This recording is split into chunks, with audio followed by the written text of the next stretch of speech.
Easter ఆరాధనకు ఏర్పాటు చేయబడిన వాక్య పాఠ్యం చదువు. లూకా సువార్త 24వ అధ్యాయం 13వ వచనం నుంచి 27 వచనాల వరకు.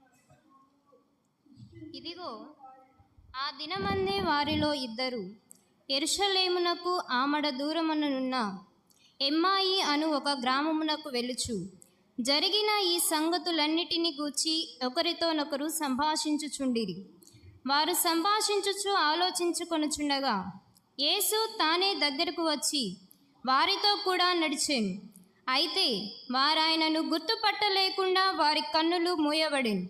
ఆయన, మీరు నడుచుచు ఒకరితో ఒకరు చెప్పుకొనుచున్న ఈ మాటలేమని అడగగా వారు దుఃఖముఖులై నిలిచిరి.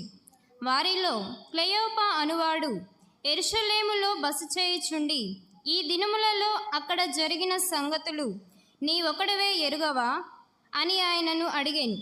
ఆయన అవి ఏవని వారిని అడిగినప్పుడు వారు, నజరేయుడైన యేసును గూర్చిన సంగతులే.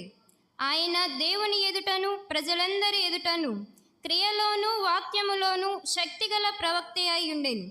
మన ప్రధాన యాజకులను అధికారులను ఆయనను ఎలాగూ మరణశిక్షకు అప్పగించి సిలువ వేయించిరో నీకు తెలియదా?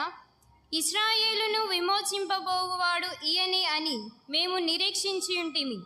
ఇదిగాక ఈ సంగతులు జరిగి నేటికి 3 దినములాయెను. అయితే మాలో కొందరు స్త్రీలు తెల్లవారగానే సమాధి యొద్దకు వెళ్ళి ఆయన దేహమును కానక వచ్చి, కొందరు దేవదూతలు తమకు కనబడి ఆయన బ్రతికి ఉన్నాడని చెప్పిరని మాతో చెప్పి మాకు విస్మయము కలుగజేసిరి.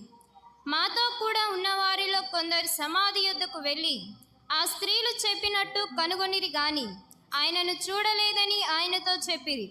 అందుకు ఆయన, అవివేకులారా, ప్రవక్తలు చెప్పిన మాటలన్నిటినీ నమ్మని మందమతులారా, క్రీస్తు ఇలాగూ శ్రమపడి తన మహిమలో ప్రవేశించుట అగత్యము కాదా అని వారితో చెప్పి మోషేయు సమస్త ప్రవక్తలను మొదలుకొని లేఖనములన్నిటిలో తను గూర్చిన వచనముల భావము వారికి తెలిపెను. Thank you.